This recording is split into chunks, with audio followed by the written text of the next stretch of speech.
East Idaho Newsmakers is brought to you by the Bank of Commerce, your bank of a lifetime. This is East Idaho Newsmakers with Nate Eaton. Welcome to East Idaho Newsmakers. Today we are talking with the Bonneville County Prosecuting Attorney Daniel Clark. I know him as Danny. You've probably seen him on different news stories, or if you've been to the courthouse, you may have seen him walking around. How long have you been a prosecutor now? I've been the elected prosecutor for a little over 3 years. I took over in January of 2015 and then stood for election this last cycle and was elected to a new 4-year term a year ago. Okay, so we've seen Law and Order. We've seen the court dramas on television. That's exactly how your life is every day, right? That's exactly why I don't watch Law and Order. There you go. Yeah. Too much real life. But yeah, it's just like that. You notice at the beginning it says the criminal justice system has two parts: those who investigate and those who prosecute. We work in conjunction with the police a lot, but it's really two different systems, and to some extent two different sets of rules with it. But yes, that's my life every day. And what is a typical day like for you? What does the county prosecutor do? A lot of us don't really have any dealings with the legal system, maybe a speeding ticket here and there, but you're seeing a wide variety of different circumstances. Yeah, I get often get told, I don't know how this works, I've never been involved in this. And I said, well, that's not a bad thing. Most people don't know necessarily what I do, because most of us are just going about our daily lives and just living the best we can. A typical day in my office is an enormous amount of court. We spend probably 25-30% of our time reviewing cases that have come in, advising police, I do a little differently than some of the other prosecutors. We have 8 criminal prosecutors and 2 civil deputies, plus myself. A prosecutor wears 2 hats simultaneously. I am the county attorney. The entity of the county is my client. That translates to the county commissioners as well as the other elected officials. But then also I'm the prosecuting attorney, so I handle all criminal matters, all felonies, and then other designated misdemeanors and infractions within Bonneville County. And that hat has a level of discretion and justice that I'm supposed to focus on routinely. So it's 2 different things all the time. So the process is someone gets arrested, the police find enough evidence or probable cause to arrest somebody. They then turn the case over to you. You all decide what charges to actually be filed. Sort of. Two different things to learn there. The rules allow for a police officer to charge for misdemeanors and infractions. So a lot of times, and in Bonneville County, a lot of times, like you mentioned, the case starts with the police doing an arrest. For general, smaller offenses, that's the typical. So they can charge for misdemeanors and infractions. For felonies, for which my office is obligated to do all, regardless of what the agency is, we do all felonies, they will either refer the case to us for charges, or they will book someone into jail. It allows them to hold the person for up to 48 hours, and then we decide whether to charge or not. So the felony charges are decided by us, but a lot of times it's started by law enforcement for some of the more minor offenses. And then once you decide which charges to be placed, that's where the court system kicks in, where most people wonder, why does it take months and months for something to be resolved? And why does it end in a plea agreement? Or why doesn't it go to a jury? Explain that for everybody to understand how it all works. Sure, let's take those in pieces, because you just asked for an hour worth of information. First of all, the system here is quite fast. There are other states where the system is designed for a grand jury to bring charges, and we still can do grand juries here. I've done those, but a lot of states, that's the only way you bring charges. And in those cases, the prosecutor is simply obligated to present the case to a jury and then to try the case if there's a trial. Those states have about a 2-year lag between conduct and consequence. Most states vest the prosecutor with a certain amount of authority or discretion. We're often viewed as a quasi-judicial officer where we got discretion to try to do justice. And that will result in agreements sometimes and cases being handled more speedily than in other places. Some cases go longer. Usually, an average case is actually just a few months. But the ones the folks are hearing about because you choose to report on them, those sometimes take longer because they're bigger cases. We are dealing with a defendant's constitutional right of life and liberty, and a court is generally going to, and rightfully so, bend over backwards to ensure that that right is protected. And sometimes that just takes some time. How do plea agreements work? Good question. A plea agreement, let me first say this. The only thing bad about a plea agreement is a bad plea agreement. In other words, most folks think that because what makes the news and what makes the splash are trials and things like that. I can tell you this, the easiest part of my job is to try a case. That takes very little effort, energy. There's no political downside to it. I try the case and I win, great. I try the case and lose, well, there wasn't enough evidence. That's simple. The harder thing to do is to try to efficiently use the system to get a just result on any given case. Let me give you a couple of examples. One, the courts expect us to make a reasonable offer on a case that you would never report on. I'll refer to it as the Walmart burglary. I don't want to disparage Walmart, but it's a little different than breaking into someone's house. The courts can expect us to make a certain type of offer because we know what the court's ultimately going to do. And let's just assume the evidence is fine, it's very provable. We make an offer of what we think the court's going to do, and most of the time we're within the ballpark of being correct. The defendant stands up, owns his behavior, gets his consequence, and we move on. It's very simple, and no one ever really hears about that. That consequence may be more severe or less severe depending upon the case, but that's how that's handled. Sometimes I'm dealing with, let's talk about very sensitive victim crimes, child sex assault. I'm familiar with those that comment on social media about what ought to happen on a case, and I'm sensitive to that. Facebook court, they call it. Sure. And that's the people's voice, and that's okay. Problem is, I guarantee you none of those people have sat right here with an 8-year-old child who's being asked to testify against her father. And that 8-year-old child is being asked by some old fart like me about her first sexual experience. That was horrible. And so if I can handle that case, and let's just assume the evidence on that case is fine.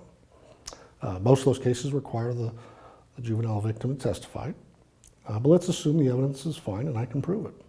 Well, if I can navigate the case in such a way that I'm not re-victimizing that victim and getting justice for that defendant, and at the same time, let's not forget this, I'm a big proponent of incentivizing a defendant to stand up and own their behavior. That's good for the victim. A lot of times that's all they want. That's good for the defendant, and I think that's good for our society. So that's a case where the evidence is fine, but the defendant is given an incentive to plea, and he still gets a very harsh sentence. You've reported recently on a couple of cases where defendants are agreeing to 25, 30-year sentences for these things, and there was no trial. And they're admitting that they did it. Yeah, They admit it, like you said. Initially, they don't admit it, and the child feels like everyone's against them and everybody's questioning them, and they're being accused of all sorts of things, and that's very difficult. So I'm looking at a more holistic approach to that victim as well as the community in that agreement. I'll give you one more example. Not all cases are created equal. The evidence on cases is different every single time. The question that arises sometimes is, it'd be very easy for me to not file a case and you'd never report on it. But if I have the ability ethically to bring a case, and sometimes the case either goes south or just isn't very good to begin with, if I've got the ability to get something out of that case, and I can do that ethically, and I hold the offender to some extent accountable, is that better than not doing anything at all? That's the magical question. Because sometimes, rightfully so, there's been reports of agreements where the deal looks a little light. And I can understand the outrage for that. I share it. But that's the question you got to ask yourself. I don't get to sit on the sidelines and just wish evidence was a certain way. I've got to deal with what I have, and I think it's better to do what I can when I can for those difficult cases. Yeah, that's good to hear the explanation as to why, because everyone wonders, well, how come he's getting off so easy? Or how come it doesn't go to a trial? What are the hardest cases for you personally? Child sex abuse. No question. Child abuse of any kind. Those are the most difficult. I should probably say homicide cases. At this point in my career, I've been doing it for about 16 years. I've done every caseload there is. I've been assigned them all. And homicides are obviously horrible. I do those now. But there's just something very hard about dealing with a small child. I've handled cases where the child I was dealing with was the same age as my daughter, and so they were same. They acted the same vocabulary, and those are hard. They don't train. You know, I went to law school. They didn't train us to talk to an 8-year-old about horrible things like that, and that gets tough. We got to remember that 8-year-old has to testify against that person. You know, they may get to do it via video in another room or something, but once they hit 10, they're obligated to stand in front of their offender. Yeah. And those are tough. A little harder to do that. TV doesn't portray that well. And I want everybody to understand the trauma that causes, and that sometimes I'm causing by having that child go through it again. So if I can get a conclusion, it's fair, it's just, within the bounds of the evidence, and not re-traumatize that victim, I'm going to do it. Have the number of child sex crimes gone up, or are they just being reported more? Good question. The numbers are certainly up this last year versus the previous years. My prosecutor that handles those now would tell you that's because he's so fantastic at it. Certainly Bonneville County is much more aggressive on these cases than perhaps other counties. I don't know, but it goes back to that same philosophy. Do we charge when we ethically can, even though we've got some flaws in the evidence, and try to get some accountability out of that, or do we not charge it at all? There was a report some time back where they said, "Oh my gosh, you've got so many of these offenders in Bonneville County. What are you guys doing there?" And I said, "Well, do you really think we got more offenders? Or do you think we're catching more?" Because I think that's the bigger question. We've got a very aggressive, assertive sheriff's office and police department that investigate these. They do a good job. We've gotten better at it. And frankly, if anybody really wants to look at the sentences over the last 10, 15 years, look at a typical lewd conduct sentence from 12, 15 years ago, and look at it now. I think you'd be quite surprised at what a normal sentence is these days than what it is back then. So I think we've gotten a lot better at them. But I don't know that there's any real great uptick. Certainly, news outlets and reporting has gone up, but that's a good thing. I think shining light into that darkness is exactly what needs to happen, and that allows more cases to be brought. So I applaud you guys for bringing those out. Well, one thing I didn't know until I spoke with you probably a year or two ago was just a side note here about lewd conduct charges versus rape charge. Rape sounds so much more serious, and that's a heavy word, and so sometimes they're like, well, why was he just charged with lewd conduct? But you told me. I'll let you explain it. Well, that's good. It's a good question. I had a case 7, 8 years ago where I charged a lewd conduct, and it was yuck. It was horrible. Some national advocacy groups got onto this case, and I got just ambushed via email about why this person wasn't charged with rape. First of all, rape's sometimes a different type of conduct, but what I explained to you, and what is certainly the case, is in a lot of situations, lewd conduct is worse than a rape. And what I mean by that is certainly a forcible rape is terrible, and I'm not suggesting otherwise. But lewd conduct is a statutory rape is kind of your 19, 20-year-old with your 15 or 16-year-old boyfriend-girlfriend relationship. Those are typically your statutory rapes. Lewd conduct is your 40, 50-year-old with the 5 or 6-year-old. It's just my view. That is much, much worse. and those are charged with lewd conduct, whereas we could charge a statutory rape on those cases, but lewd conduct's much worse charge in the criminal justice system. And lewd conduct, you can still get life in prison, can't you? Absolutely. So you can still get the same. Absolutely, and sometimes a little easier to prove. Lewd conduct is just a sexual touching, whereas statutory rape involves a specific type of touching. And so it changes the evidence a little bit, but just how it's viewed in the system, lewd conduct's much worse, at least than a statutory rape anyway. When you took office, you kind of changed up your office, what each person did. Explain kind of your organizational structure now. Yeah, when I first got appointed, when I first wanted to talk about what things I wanted to change, I first said, look, if you want some big change, I'm not the guy you want. We've been making changes over at that time, the previous 12 years. But there's a couple things I wanted to focus on. One, more victim services. We've got Pam Millhouse is our victim witness coordinator. She's been doing it for 25, 30 years. She's as good as there is, but she's only one person. Counties our size usually have 2 or 3 of her to serve victims in our community. And so I wanted to revamp that. We've added a little bit there. The other thing is I wanted to focus on victim crimes. We handle a lot of drug possession charges and let's just call them simpler property cases. Those are the large quantity. We've adjusted the caseloads to where I've got my most experienced, most seasoned prosecutors doing your very sensitive victim crimes: rapes, aggravated battery, robbery, sexual assaults, homicides. They've got a smaller caseload so that they can really dig into and put together a good case to make sure that we're holding those offenders very accountable. So that's how I've revamped the office that way.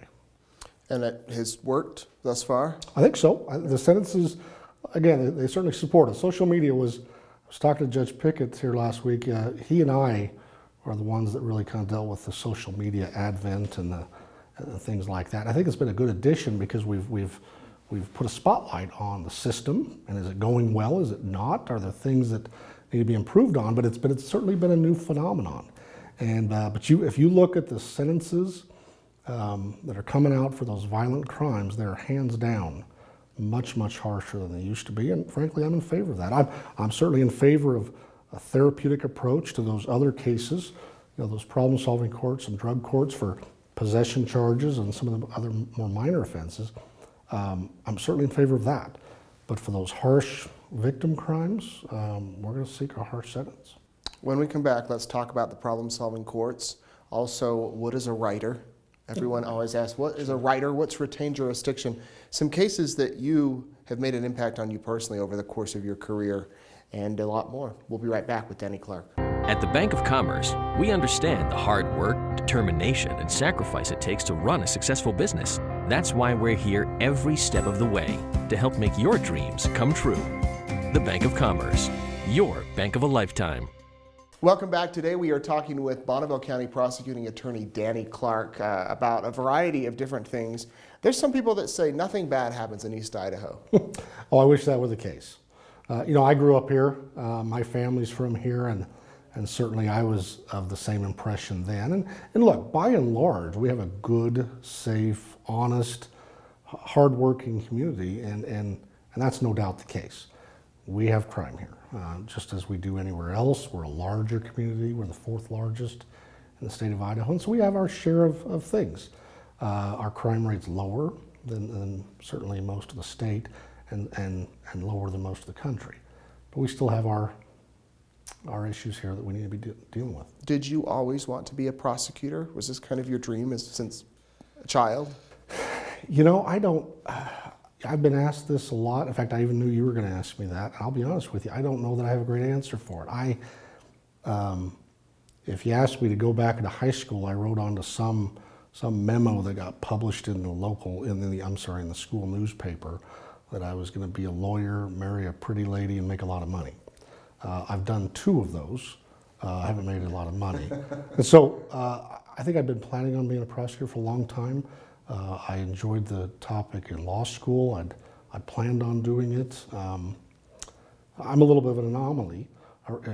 In this state, certainly this part of the state, prosecutors are oftentimes a little newer, oftentimes it's kind of a training ground. It's a great place to get experience and expertise.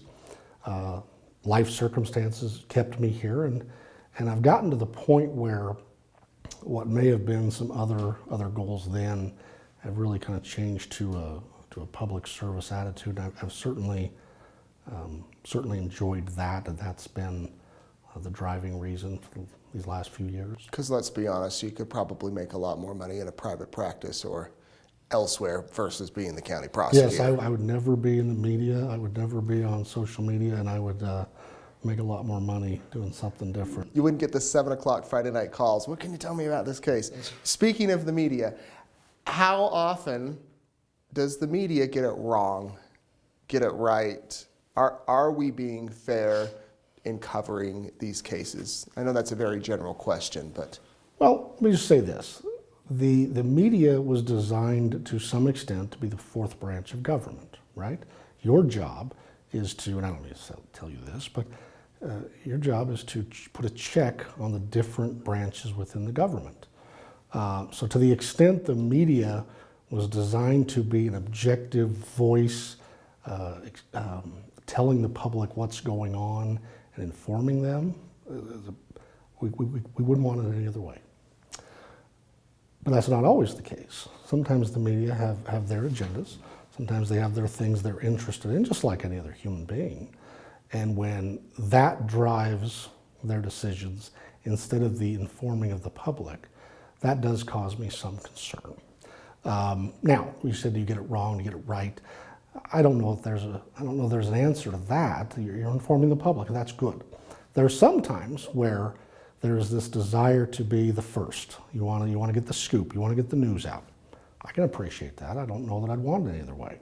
The problem is there are times when I can't tell you what I'm doing and why. I've told you this for years. All I want the opportunity to do is to tell the folks what I'm doing, why I'm doing it. And if they disagree with that, let me have it. That's fair. But sometimes I can't tell you that. I've got one thing that's not always focused on, and that is I have an obligation to a defendant also. When I tell you I have a prosecutorial hat I wear, a lot of times that is me representing the police against a defendant, and that's generally the case. But there's also times where I have to protect a defendant's constitutional right to a fair trial. And so when you're asking me questions, I can't answer some of those. So you want to scoop the story, and I'm using you generally. You want to scoop the story, you want to get the information out, the public has the right to know, and I can't tell you why. That's frustrating, that's tough because I want the public to know, but I can't violate that defendant's right to a fair trial while it's still pending. So that's sometimes difficult, and I don't know if there's a right answer to deal with it. The biggest thing I'd say is just ask the public to a little patience and give me a chance to explain that when I'm able to do so. The best thing is for the public to understand what's happened, why it's happened, and then make their own decision on whether that's a right or wrong decision on our part. But that's the only thing that I would ask. Otherwise, the alternative is you're going to do the reporting at my bidding. That's a terrible way to have the media be. And so, the alternative is worse than the reality of what we have to deal with right now, I think. What are some one or two cases that you'll never forget that made an impact on you? Gosh, I wish I'd started writing a book. About 5 years ago, 6 or 7 years ago, I had handled more cases than anyone in the history of this county. And that's half my time ago.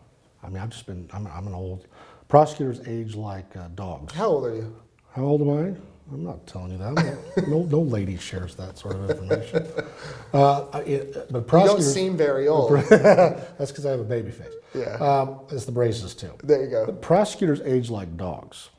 So I do this for 10 years. I'm 70 in the way how it ages you, cases you wear. I was sharing this the other day. You mentioned a couple cases I've had. Prosecutors are not allowed to cry in court.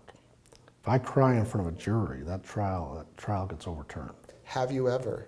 No, but I have choked it back a few times. I've had to choke it back. I'm no different than anyone else. My kids might tell you differently, but I get sensitive about things. I've had girls, talking about a memorable case, the most memorable I've ever had was on a child sex abuse case where we had a witness testify. This was just a year ago, and witness was testifying as to how this defendant had groomed these girls, put himself in a position to molest them. And one of the girls decided to wait and stay in the trial and watch it. And behind me, she starts crying.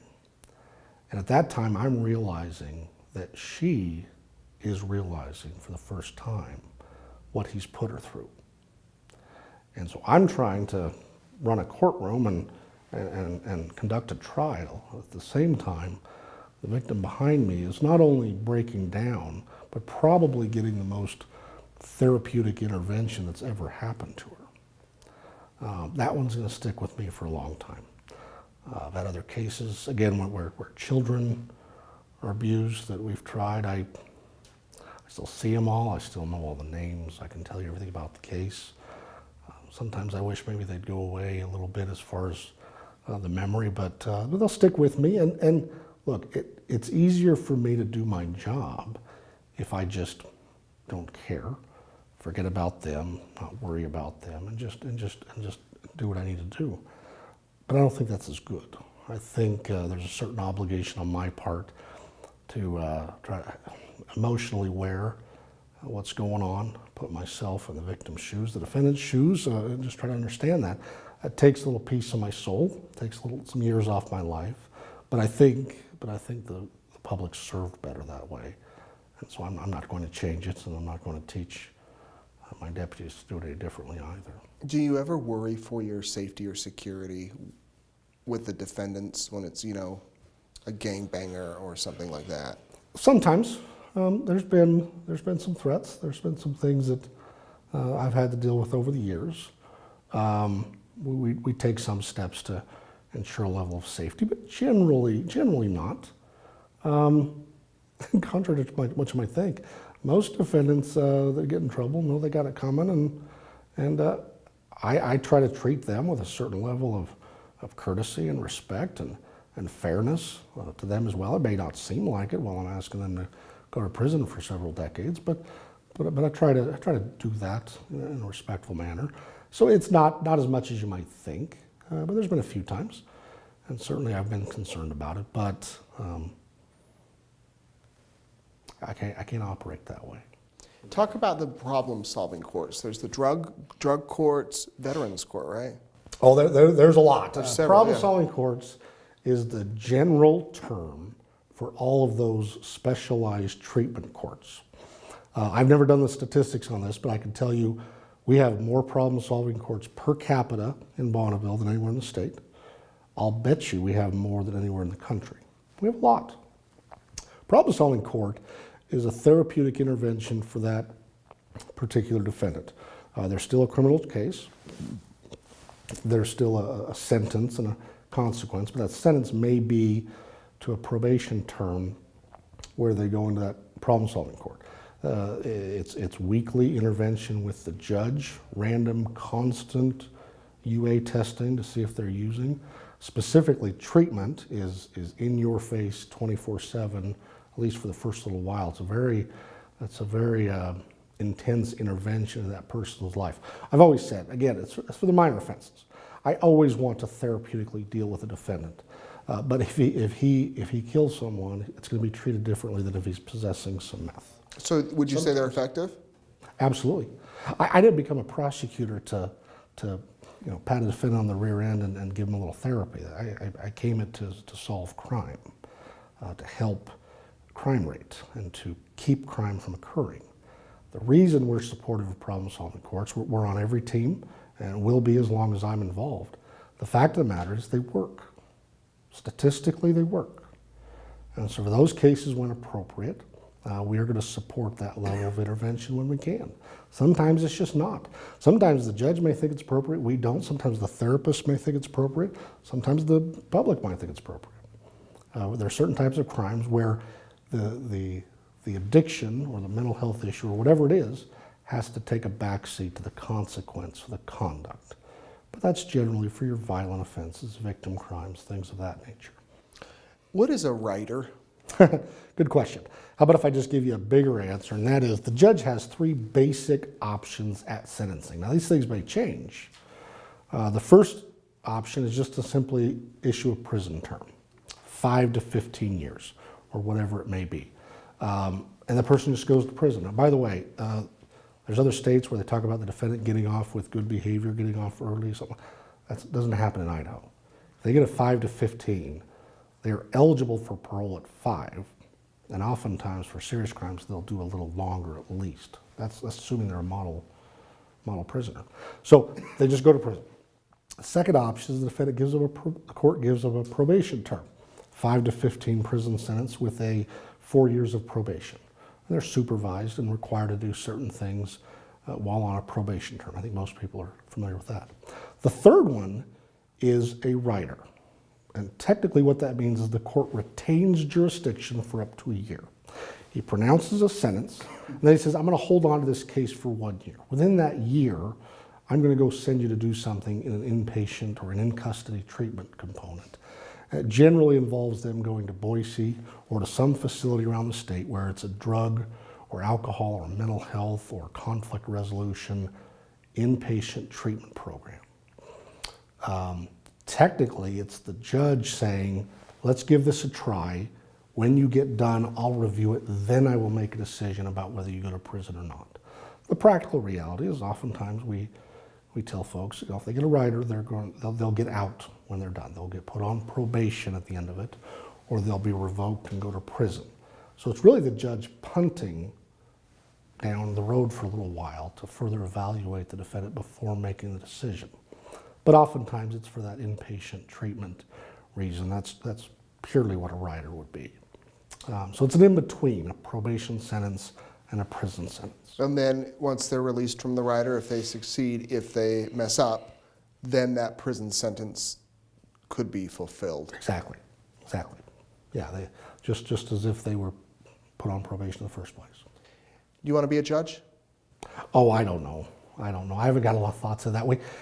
I've certainly been asked it a lot. I enjoy what I'm doing. When I took this job, I committed to doing it for a sufficient period of time. I think being a prosecutor has a lifespan. Someone needs to replace me and do it better than me. That's what ought to happen.